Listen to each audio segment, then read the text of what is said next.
Good afternoon and welcome back to another exciting podcast here at Talk of the Towns. This is our 10th episode. We're excited. That's a milestone.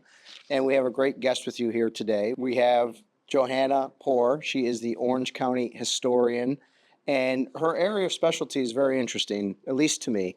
We're going to talk today about really the rise of the suburbs and the impact that that may have had on the urban areas. And that's Johanna's area of expertise, and that's why she's here today to talk a little bit about that.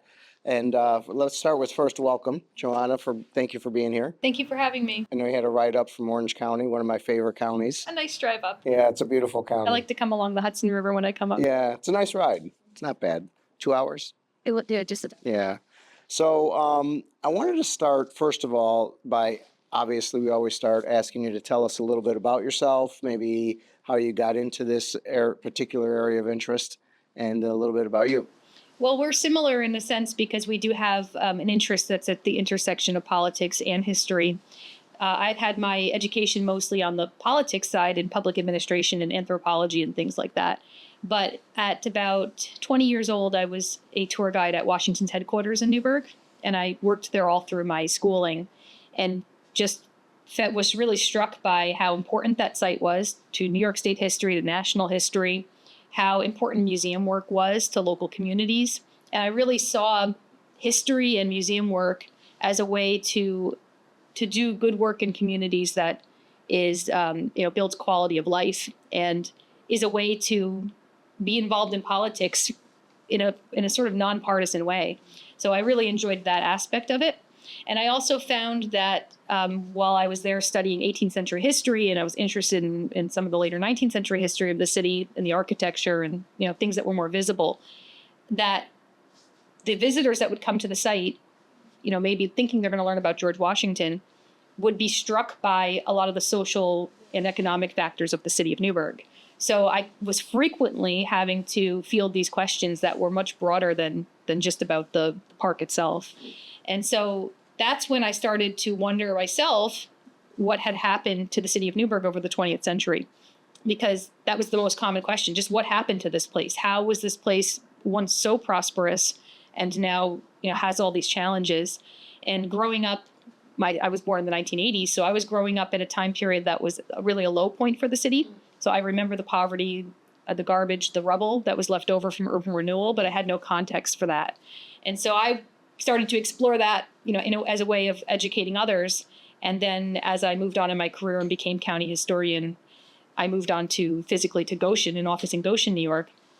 But I always kept an interest in the urban history of the city of Newburgh, where I still live. How long have you been the county historian?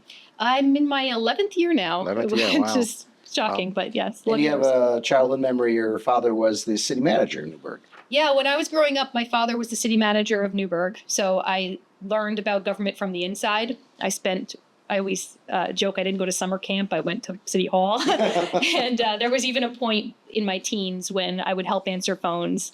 And we had a public program that had to do with getting the Downing Park site better utilized and throwing concerts and other events there. And so I would help on the planning side of that a little bit from within, as a volunteer. And then also when Hillary Clinton came to Newburgh in 1998, as part of the Save America's Treasures program, she went to various historic cities and gave grants for historic preservation. I was there. I was a teenager at the time, but my father had, sent me off to volunteer and help. And I got to see that firsthand. I saw Hillary Clinton arrive and with her entourage and learn about Newburgh and walk the streets and then stand up at a podium and talk very passionately about how important historic preservation is to economic development. And so that really struck me very young that great experience. That these are combined, that these things can be combined. History and politics can be combined. Yeah, very interesting. I'm excited for this episode, as I mentioned, because really we're looking at, I approach this from looking at the suburbanization, as I call it, or the rise of the suburbs, but then this whole perspective you bring on the urban impact that left on our urban centers. But before we do that, you talked about how important history is, you talked about it growing up and the experiences you had. One of the things you educated me on that I thought was really fascinating was we're in a state that has a local historians law, and I think it's quite unique. Can you talk a little bit about that? Yeah, it's something that most people aren't aware of. But in 1911, the Capitol building, we're right here, it burned, and the archives that were there that included a lot of the old Dutch records and Revolutionary War records and early founding of our state. Those records were, in some cases, charred, in some cases, lost. And there were some local archivists that worked here that knew their way through the collections and even went into the burning building to save some of the records that were there. And that sparked an interest in the state legislature about the importance of fireproofing records. So the original intent was we really can't, just thinking we really can't have one giant location where all of the state's records are held together. We really need to disperse them into smaller communities and task people with doing the kind of fireproofing that's necessary. This is early 20th century, so that was their primary interest. But this role of this local historian grew larger than that to include local research and other kinds of, not just record keeping of old documents, but of collecting stories that are in the communities. So what happened was they passed a law in 1919, and that was to have town, village, and city historians in every location. And then in 1933, they amended the law to add county historians. So my role actually was created in 1933. Wow. So I can't do the quick math in my head of all the different municipalities, but that is probably somewhere about 16 to 1700 historians across the state focused on local government, local stories. That is a great opportunity, I think, for the communities in our state, which other states that do not have this. Most states don't have it, and ours is the first to have it. And we do have an organization called the Association of Public Historians of New York State. We have an annual meeting and we get together. So I do get to have a relationship with a lot of these other county and local historians as well, it's a great network. Great network, great resource for the state, and a great opportunity to build history from the bottom up, from the local government up, which, is really a focus of our association, New York State Association of Towns, as we look to celebrate the country's 250th anniversary coming up in 2026. We have an initiative going on here where we're asking our towns in particular, and other local governments can probably join in, but we're asking our towns in particular to tell their story, their history over the last 250 years. Doesn't have to be about the Revolutionary War. That's the number one question we get. It does not have to be about the Revolutionary War. It could be about anything that happened in that community that they find to be relevant or interesting. It could be social justice history. It could be World War II, impact the home front. It could be anything. Industrialization, a lot of those stories across upstate New York. But let's talk a little bit about maybe that opportunity for towns to engage in making sure that their story is told during this celebration of our country. Yeah, so you have the perfect approach to this, because when you look at the national efforts that are going on, they're not very cohesive. So there's a group out of the White House, and there's another nonprofit group called America 250, and they're doing some things and on that sort of outer level and trying to come up with themes or trying to talk about what you are, which is sort of echoes of history. So they're trying to emphasize that we shouldn't just be talking about the dates and the battles and the people of the revolution, but we should be looking at how that echoes through our history over time. So whether that's this sort of promise of liberty that gets fulfilled at various stages of our history for different groups of people, or those are the sorts of ideas that people are thinking about. But we're seeing just generally as this is getting going, that the local events and the local programming has been the most successful. So just this weekend was the 250th anniversary of the battles of Lexington and Concord, and there were 175,000 people that went to Boston this weekend to see those events. And there was a lot more success on the local level. It was the local nonprofits and the local historical societies and the reenacting groups like the Brigade of the American Revolution who came together and put on programming. They even had a Paul Revere reenactor ride through the streets. Oh, yes. I think I saw that on Facebook. Yes. Yes. So those have been very successful. So if you want to have a successful 250th here in New York, we have so much history on our local level, and promoting it the way you are is a great idea. So I hope that everybody out there gets their local historian on the phone and tries to get them interested in this. We are asking all of you folks in the towns, get your historians involved, write an essay, send it in to us. We'll evaluate it. We'll put it in our magazine. We'll celebrate it. at the end of this, we hope to have a quilt of different histories in 2026 to really celebrate alongside the country's birthday. And get that to us at infos@nytowns.org as soon as you can. We are also offering maybe a video to be created of your history by our own Nick Benton here. So get that in. It'd be great for you to do that and have us be able to celebrate your history along with the country's history. I often say, I believe that the Republic is built on the foundation of the towns. Because when you think about the town crier calling people forward, when you think about the town halls, you think about the town squares where everyone got together and debated and got their news, and you think about the very principles of the Republic being built on what were towns. And so I think this is a great opportunity for these towns to take part in this history. Yeah, I hope so, because you see some of these larger sweeping decisions that get made on that, even something like we're talking about with history or historic buildings, it's very hard to have some sort of a blanket policy on a federal or even sometimes on a state level. It really is individual to the local communities and what kind of assets they have. Yeah. So I think you're right. I think that we can do a lot of great things from the grassroots level. And I think we're going to talk a little bit about how those larger national perspectives may not be right for every little locality and everything. And that's why, the Association of Towns is all about protection of home rule.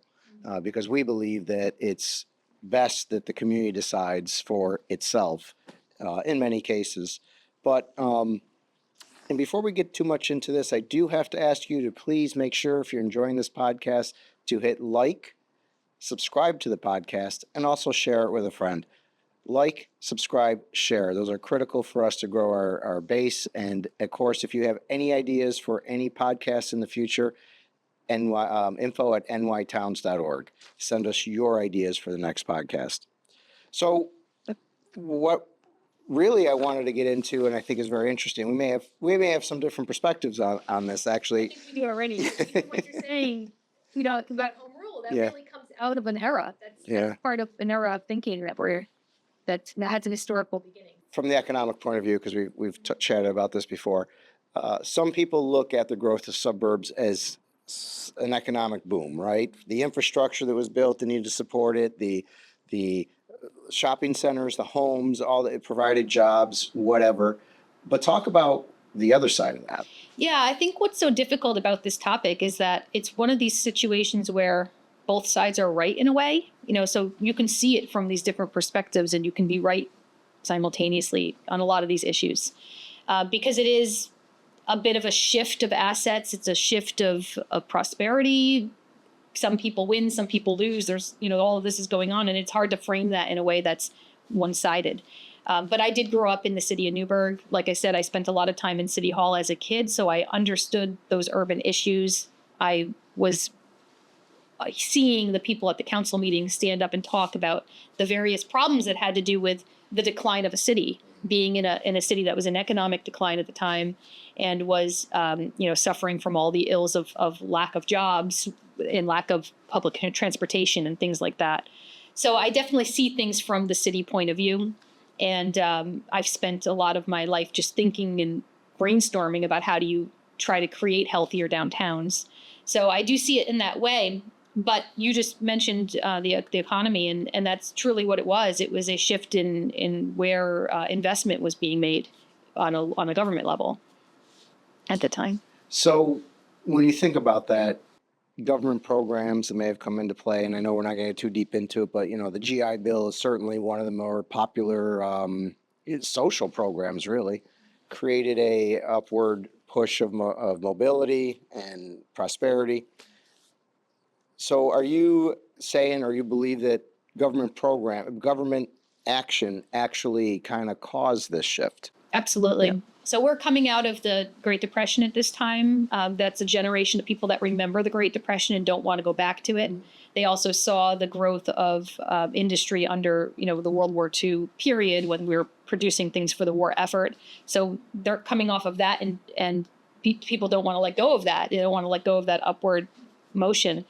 They don't want to go back to the Great Depression. So they're thinking of ways to create a new industry, a new economy. And the idea is growth. It's building bridges and roads. It's creating a car kind of mentality so that people are purchasing vehicles, so that they're then utilizing these new highways and bridges in order to get to these locations outside of the city. And it's also this building boom. The people who are making money are the ones that are doing construction type work. So it creates all these industries of growth, which was good for the economy at the time. And we know, it was considered a golden era of our country. But what it did was it shifted that investment from the downtowns to the suburbs, and it took away resources from the downtowns. So there's definitely this government push that has to do with the way the laws are being written, the FHA loans are being written, how the GI money is going into the pockets of people who can then fuel this growth on the outside. But it's artificial in a sense. It's not necessarily how people would have sort of puttered along. The car, though, you mentioned, that's like a very vital key point to this, because in basic planning textbooks and things, you're going to find that they talk about this idea that cities grow at a rate that has to do with their transportation systems. So when you look at, an old medieval city, you're looking at a walkability of maybe a 20 to 30 minute walking distance of a city. And then when you get, various trains or, whatever the different technologies are as they grow, and then eventually cars, the urban centers do grow. So there is this sense of, you want to push people out into this 30-mile radius or 30-minute radius that they can still access the downtown. The problem comes when the downtown infrastructure isn't being invested in anymore, and instead you've got all these new construction on the outside, retail and residential, that's stressing the city systems. So you have sewage systems and water systems that are being stressed by the growth without the investment to the downtowns. Right. So in your mind, how much of this do you think is accidental to the policy that was created? Because one of the examples I look at is the highway, the building of the highways, right? I know Eisenhower, that was his huge initiative, and it came out of when he was planning Normandy, and they're trying to move massive amounts of people.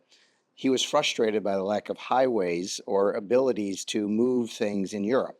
Very antiquated, very older country, obviously. And so when he one of his priorities when he came here was, we have to have an interstate system that can move commerce. And actually, I haven't fact checked this one yet, but a couple sources have talked about every mile he wanted to make sure the highway system was straight so that you can land planes in case of invasion. And he saw it as critical to the country's defense. So I wonder, how much of it do you think of all these policies may have been accidental? How much of it may have been intentional? How do you see it? I think a lot of it is accidental. It's a growth mentality. It's this idea of progress and newness, and we're going to change, really make fundamental changes to our communities to match the technological changes that are happening. And another example of an accidental change is the FHA laws. And so you have these discriminatory laws where they're saying, well, this piece of property is valued a certain way, this piece isn't. So we are willing to back a loan for the purchase of a suburban property, but we're not willing to back a loan for the purchase of an urban property. And that has all these racial discriminatory outcomes, which now are being talked about and studied by a lot of academics today. But it was really a way for the federal government to get involved in pushing growth on the economic side, but to hedge their bets and to not take too many risks. And it's really a role where they shouldn't have been. And yet it created all of these unintentional outcomes that had, implications for people's lives. Yeah. And then, as I mentioned to you, there's this other aspect beyond that. It's not just the fact that there's discrimination based on somebody's background or race, but there's also this discrimination that's taking place for the historic downtowns, because the FHA loans, these federal regulations are written up to say that historic buildings are considered too antiquated to be invested in. So there's also this disinvestment in historic structures, historic downtowns, the walkable cities, the places where the old public transport had been. So that's an accidental outcome. Somebody in Washington decides we don't want to back loans for old buildings. Well, what happens to a place like Albany, Kingston, Newburgh, Peekskill, all of these river cities, which I'm familiar with mostly, but these river cities that have downtowns that are entirely made up of pre-Civil War buildings. Right. That at that time were in pretty good shape, but were just considered to be a risk based on their age. Are you surprised at the rate of Americans at this time that kind of turned to, how do we say this? Now they have this term McMansions for these homes, but like these Mc neighborhoods, right? So you have these, you talk about the urban areas, and you and I have an appreciation for historic structures. We have an appreciation for history. Beautiful structures, never be built again, probably. The materials never be used again. Too expensive to build anything like that today. Are you surprised that Americans in such numbers turned away from this like unique, beautiful downtown situation and went into this kind of vanilla Mick neighborhood situation? No, actually, even though I live in a historic building and I love my historic downtown, I don't find it surprising at all because it comes out of a 19th century belief about sanitation, about the idea that you need to clean up downtowns, you need to create more park spaces in order to have more sanitary downtowns. We're talking about an era when, there were diseases that would spread through the slums. Think about the tenements of New York City. This was a danger. Spoiled food, things like that was a danger in that era. So there was a movement that started even earlier, before the 20th century. There was a movement in the mid-19th century towards this idea of sort of having these country estates, getting away from the city, having a place to go where the cows are healthy and the milk that you're drinking is fresh. And Newburgh was the home to an architect named Andrew Jackson Downing, and he was one of the people who pushed that. He had a magazine called The Horticulturalist, and in that he would write articles about the importance of parkland. So there was already a push in the mentality of lots of urban centers that you need to loosen this up. We need to have more parks. We need to have fresh air. We need to have this idea of a little bit larger piece of land that you can grow your own vegetables on it, and even Downing pushed the idea of verandas. The idea of having like an open space surrounding your home so that you could have fresh air. So there was already a movement towards that from a sanitary point of view, and I think that was part of the mentality of people wanting something new and fresh. Yeah.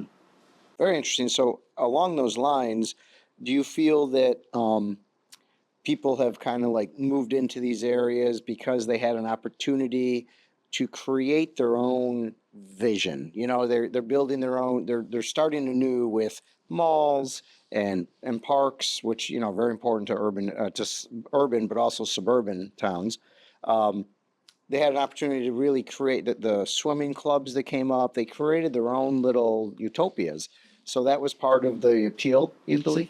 There was a sense of hopefulness about that, this idea of sort of moving out of the city and a mobility to that. So there was definitely a hopefulness. But what's happening in the urban centers is, a lot of assets and resources are really being stripped of the cities at that point. So instead of that investment, and that's like where I come from, more the city side of it. I think if a lot more investment had been made in those downtowns, cleaning them up and maintaining their parks and supporting those kinds of networks, we wouldn't have had that exodus, that occurred on that such a large scale. And you've got this very, it's a raw deal because you've got these communities in these urban centers and these families who had like almost like an ecosystem of living. You have a shop on the main floor where you sell your goods. You go upstairs and maybe the second floor you rent to another vendor or you rent it to another family. And then on the third floor, that's where grandma lives. This idea of this sort of like family living together and running their own business, that in a way, a lot of people will say that's freedom. Having a self-sustaining ecosystem in your own neighborhood where you shop from that family and they shop from you and you employ their son and they employ yours. That kind of an ecosystem worked very well for people. And so I think it's kind of a little bit of a propaganda from your side of things to say, well, it's better to have this plot of land and this car in the driveway and you drive to your supermarket and it's a big grocery store with a big cart. And it's a very different type of living, but you can't really put a value on that because the kind of freedom that people had when they ran their own businesses was really taken from them. It wasn't always a choice is kind of what I'm saying. It wasn't always, oh, I want this other lifestyle. A lot of times it was the federal government, especially in a place like Newburgh, coming in and reappraising these buildings at a lower value to suppress their value, which then causes the families to have to make these difficult choices about whether they're going to give up their home to eminent domain to the urban renewal agents, or whether they're going to try to hold onto it as it devalues over time and get trapped in that urban center as the urban center declines. So there's these difficult choices that are being made, in these urban centers at the time. It's funny you talk about the ecosystems there, self-same. So I'm old enough to know my mother, Italian American, her family came over. They lived in an Italian American neighborhood in the city of Rochester, which incidentally has been bulldozed for a freeway. So that's a whole nother story we can talk about. But she still talks about the days of like her grandmother living next door and the family being all right there and all taking care of each other. And so they then, after the war, my grandfather came back, moved out to the town of Greece, moved out in a new tract at the time. And a lot of them went out there, but they lived in different areas of the tract. But it was different. It was disconnected, more disconnected. The family was disconnected. And so she talks about that, but she talks about, I think, some of her best days as a little girl were in the city. And it was different after that. Also, this economic removal, because there's so many factors that are going on that are way beyond the control of any of what we're even talking about on the local level. You have the manufacturing costs changing. So when shipping becomes prominent, and they put the Elizabeth Marine Center, or whatever they called it back then, the shipping terminal, they when that goes in the late 50s, early 60s, the cost of manufacturing out of state or overseas becomes so low that you have this inevitable closing of industry. And so part of what made that so great, what you're talking about and what a lot of our grandparents or great grandparents remember, was that there was economic prosperity. And so you could run your little, shoe repair shop, and you had enough shoes to repair because there were 800 jobs at DuPont that were employing people that, were able to live in this downtown and work there and then repair their shoes in your shop. So that really is, like I said, it's problematic. It's not one way or another. I mean, we're losing industry. The bridges are coming in. We're pushing for cars. People want the new, outside of the city land where there's fresh air. And all that is happening simultaneously while you get somebody like Kennedy coming along and saying, no, now we're going to have a war on poverty. And they start to change the way that that our whole welfare system is run and the way that federal subsidies are passed down. So you have all of this kind of crashing together in the 1950s, 60s, and 70s. And that's what makes it such a pivotal time. Yeah. So now I think we have another opportunity, taking all this, learning from all this, and we now have, fast forward 2025, housing crisis in the state. What opportunities are there in the urban areas? Also, I didn't mention it earlier, but I teach historic preservation at SUNY Westchester. So there's, a program there to try to train people in building back, some of this historic infrastructure and building material that we have. Because as you said, once it's gone, it's gone. I mean, the types of materials that were used in those old buildings, it's just cost prohibitive to ever build again. But so from my perspective, how can we fix this housing, or maybe not fix it totally, but one of the ways that we can help alleviate it is to go back into our historic downtowns and restore them, because we still have vacant buildings. We still have buildings that are falling apart, that are we have the Dutch Reformed Church in Newburgh. I mean, it's an 1835 A.J. Davis church. It's falling apart. The roof is caving in. Why is that not a public building? Why is that not, a event center or something that could be useful to a downtown? So, even some kind of experimental housing. I don't know. I'm sure there's developers out there that would be able to come up with solutions like that. We have, I've seen that. I've seen where churches or factory buildings have been turned into housing in beautiful ways. So yes, I would like to see a lot more incentive, more tax credits, things that really incentivize the downtowns and especially the historic buildings. Yeah, because one of the things I lament, unfortunately, is developers that look at downtowns now, and instead of saving the building, they say, well, it's cheaper to knock it down and build a brand new one. And unfortunately, maybe economically that's true, I don't know, but we lose so much when we do that, I think, that it might be helpful if there were more incentives. What it really comes down to is that as local decision makers, the people that you deal with, the people who are making decisions on a local level, they should be promoting incentives for historic preservation. Because if they go back to that developer and say, no, we really want you to rebuild this building, they will find that you can't order your materials from far away. You have to hire a local craftsman. Right. That's a way to keep dollars in the community.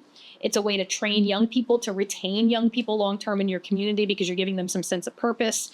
And then you're providing housing that's in a more unique setting, which is going to attract, more revenue. And there's this whole quality of life aspect to it. People want to be in a human scale environment. Albany's a good example. You walk around Albany and you have some quaint places that have human scale, and you have other places where you're like, you feel like the wind is just whipping through. So all of that adds up to a healthier community down the road, and it adds up to economic prosperity down the road. It's the long-term answer, and it's the better answer. And unfortunately, my biggest pet peeve in the world, sorry to complain to your audience, but my biggest pet peeve in the world is we operate on budget cycles and election cycles.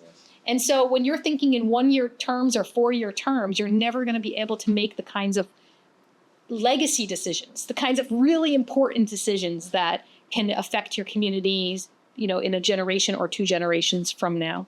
Absolutely. And, some people listening may say, well, the older buildings, historic buildings, can't be as energy efficient as new buildings, but I don't think that's necessarily true. Obviously, there's lots of factors to all of that, but generally, no, it's not true. So generally, even on window replacements, like a simple one where you can do that math, and on a simple level like that, like having a historic window that you properly care for over the course of 100 or 200 or 300 years is way more cost effective long term than trying to replace them every 20 years or something with a new material. There's also something called off-gassing. So when you have new buildings, they can be making people sick if they're not designed properly, if the ventilation systems aren't properly done, if the materials are too many plastics and things. So there's a health component to this too. You're going to have a healthier community if it's built of brick than if it's built of synthetic materials that are going to rot over time and become the problem of your children. And that's something that we already see, because all this growth of the 60s, all these retail centers, there's so many examples when you drive around of places that are eyesores now and that are going to be the problem of my generation or my children's generation to clean up. So we're just creating brownfields. We're creating future problems by not restoring what we have.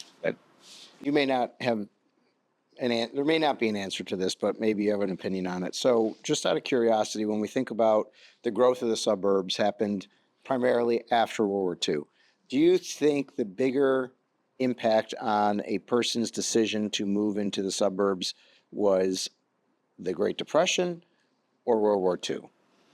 Well, it's a big movement that's happening, but certainly the prosperity is moving to the suburbs. So there's a mentality that if I want my family to prosper, I need to be part of this movement and move out. And yes, you have the holdouts. You have people like my family who just dug in and said, we're going to stay, on our street. And today I live directly across the street from my parents. So it's, we have this sort of older mentality about staying rooted. And we are Italian too, so it comes from that probably. Yeah. But generally, you have people thinking that this is the best thing they can do for their families, is to move out. And so I don't know if it's necessarily one thing or another, but it's this full picture of that being the trends that were incentivized. And now, if you want to talk about the home rule issue, we can get into that a little bit, which is that you have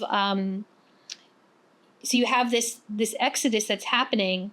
And you look at something like I talked about the poverty issue. So Newburgh has this really fascinating historical moment in the early 1960s when there's this federal movement towards coming up with standards for the welfare system. How are we going to distribute welfare? What are going to be the regulations for that? And before that, for hundreds and hundreds of years, the poverty issue had always been a local issue. So you have county almshouses, poorhouses that were created in the 1830s all around New York State by a state law. You have local churches, local women's clubs creating these orphanages and almshouses in local communities. And as a result of that, the local communities, the local cities particularly, because we're mostly talking about urban history at this time, the local cities are creating their own rules about how they distribute that money. And what happens in the 1960s is this clash in Newburgh where Newburgh is being told, as many other communities are, that they have to do things a certain way. And the local government at the time, city manager named Joseph Mitchell, said no, and he created his own what they called 13 points of how he was going to distribute welfare in the city, and it became this national issue. They called it the Newburgh problem, and there's there's a lot of information out there if you Google this. So they call it the Battle of Newburgh or the Newburgh problem, and it was this concept of you've got this shift happening. We're gonna turn this whole thing on its head. It's no longer poverty is no longer a local issue. Poverty is now a federal issue.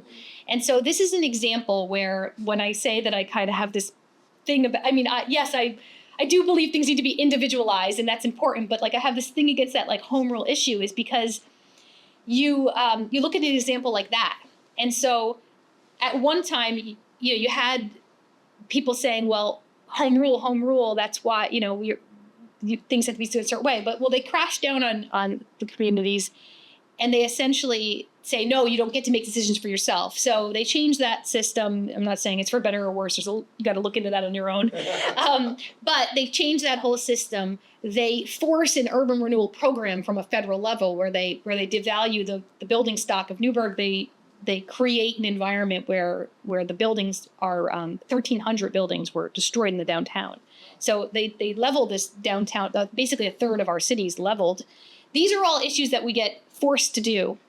And then as soon as the prosperity is gone and all the prosperity is in the suburbs, then everybody turns around and says, sorry, we can't help you, home rule. Like, yeah, we're stressing your assets and your resources, but that's your problem. You have poverty, you have a bad school system, you have transportation issues because we moved all the bus stations out. They don't say that part, but there's this removal of assets from the communities, and then they get told, oh, home rule, we're fine over here. What's wrong with you? Yeah. And I think that that's my problem with this whole like home rule issue. It's like we needed help at one time and didn't get it, it's a kind of a mismatch. Like, yeah. Actually the urban centers need a lot of help right now. They need a lot of help from the prosperous communities that prospered because of them, in a way. And now it's time to fix that problem. How do you do it? I don't know. But there needs to be a little bit more communication, between the downtowns and the suburbs that grew from them. Do you feel that the policy has changed now, like with the DRI programs, downtown revitalization programs, the urban renewal programs, the grants that the state are putting into more urban areas? Yes, so that, we're talking about mid-20th century, that shift does happen. So you start getting into the 80s and there's this sort of idea of quality of life and downtown revitalization and walkability scales, and all these things start to like become part of that common placemaking. They call it placemaking. Yes. In the 80s and 90s.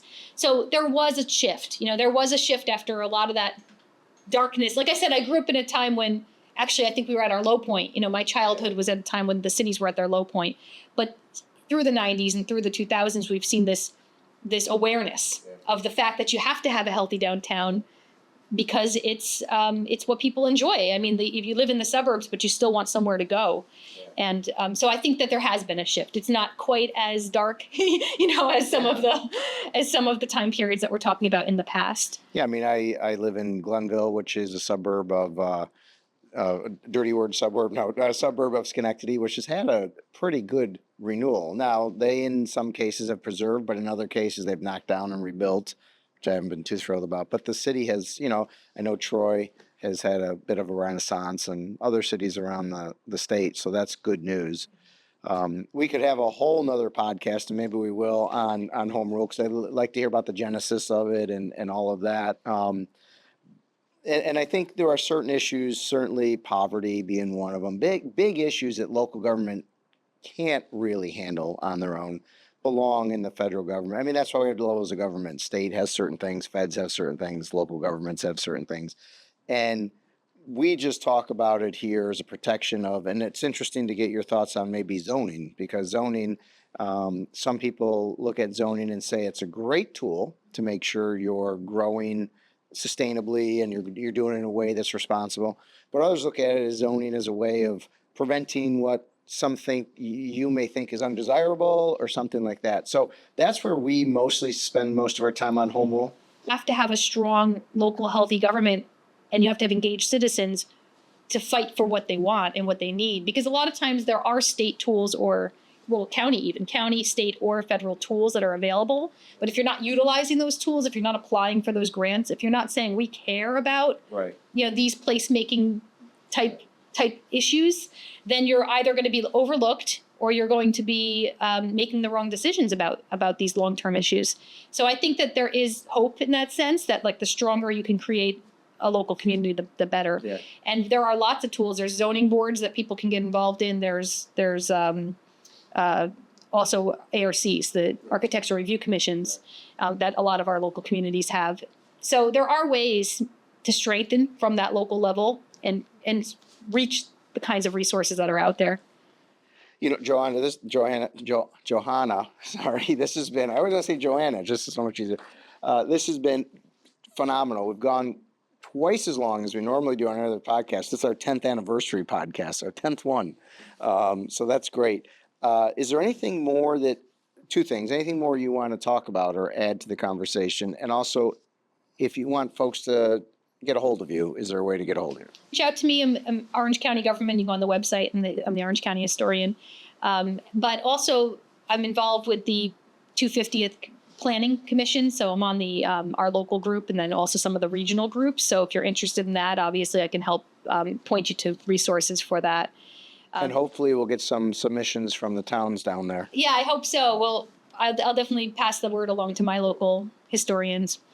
But yeah, I think it's just, it's a great topic to think more about how you can utilize your local historians, professionalize your local historians. If there's people who are decision makers out there, don't think of this role of the historian as just some volunteer role that somebody's going to take care of and you don't have to think about. Actually think about it more in a professional sense. Put out a job description. Find a person who is trained in some way in historical research, and also pay them properly because it's, you don't always see investment in the history side, but it is really beneficial when you've got a local Revolutionary War event like Lexington and Concord drawing 175,000 people. I mean, think about what we could do for Saratoga, Fort Ticonderoga, what we could do for West Point, what we could do for even, like we said, a lot of these local communities that have history that's related. We could be drawing tourists to our communities. We could be reaching for grants and things that would help our communities, but you have to have a trained professional who knows what they're doing in order to get to that point. Or you need to train your person. If you have a volunteer, send them to conferences, put money in resources into the kind of archives that they can keep.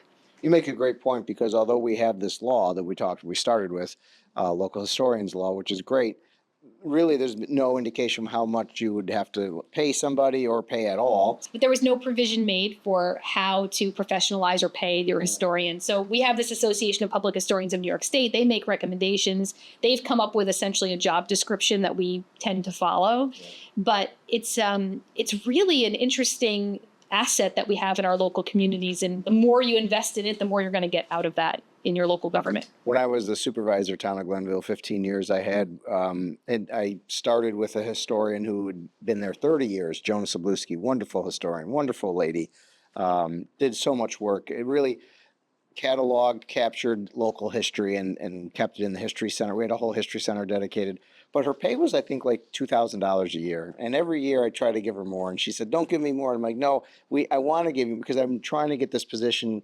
And then unfortunately she passed away in her time, my last couple of years as supervisor. And we did professionalize it. We got a great, another professional historian, and tried to boost the pay up, but it's still only part-time. And we're trying to get more. The highest paid historians are making over $100,000, and they're full-time professional historians. Some of them have PhDs, some of them have other professional certifications to do this kind of work. And then on the lowest level, you have people who are truly volunteers, and sometimes even working out of their own home or their own office or the local library. And I think that we generally in New York need to think a lot more about boosting it into a professional realm. We have professional record keepers, we have professional planners, we have professional clerks. we really need to have a more professional historian system, because a full-time historian can do research, can gather local stories. COVID's a great example. When we were going through this unique experience of COVID, the communities that had good local historians were able to gather stories and put them into an archive for the future. That's one example. It was done in World War I. It was done in various times in history by local historians. The World War I collections that exist now are because of the local historians gathering those records. So you can see how 100 years later that really makes a difference. And in 100 years, somebody's going to care a lot about these COVID collections. So that's one example. So there's all these different aspects. But the other example is having a person who's visible and can put programming together, can be at your local events, can be almost like a sidekick to the elected officials to add historical context to what they're doing, and in some cases go into the schools as well and help inspire children. So there's so many ways that this can be utilized in a positive way, but we need to think long term and stop thinking about 1 or 4 year cycles. We need to think about in 100 years, what kind of good work can we do now that's going to help people in the future? It's funny, and maybe we'll close with this, but when I was supervisor, we celebrated our 200th anniversary of the town right in 2020, right in the heart of COVID. All these things we planned. We had so much planned in 2018, 2019, planning all this stuff. Boom, everything shut down. We had to do everything virtually. That in itself is a story, but we never actually had a chance to celebrate the birthday at the level that we wanted to. We did a lot of things, but it was all virtually, and it was unfortunately not, we put a lot of information out there about the history of the town. So unfortunately, that will be probably our COVID story. But I really appreciate you coming by. This has been a great talk. As I say, we've gone more than twice our normal, which means we think we had a very interesting subject here. I'd love to have you back on anything else. Lots more to talk about. Lots of issues that we can get into in the future. I mean, we have a very rich history, not just in the towns, but across the entire state. And love to have you back. But thank you for being here. Thank you.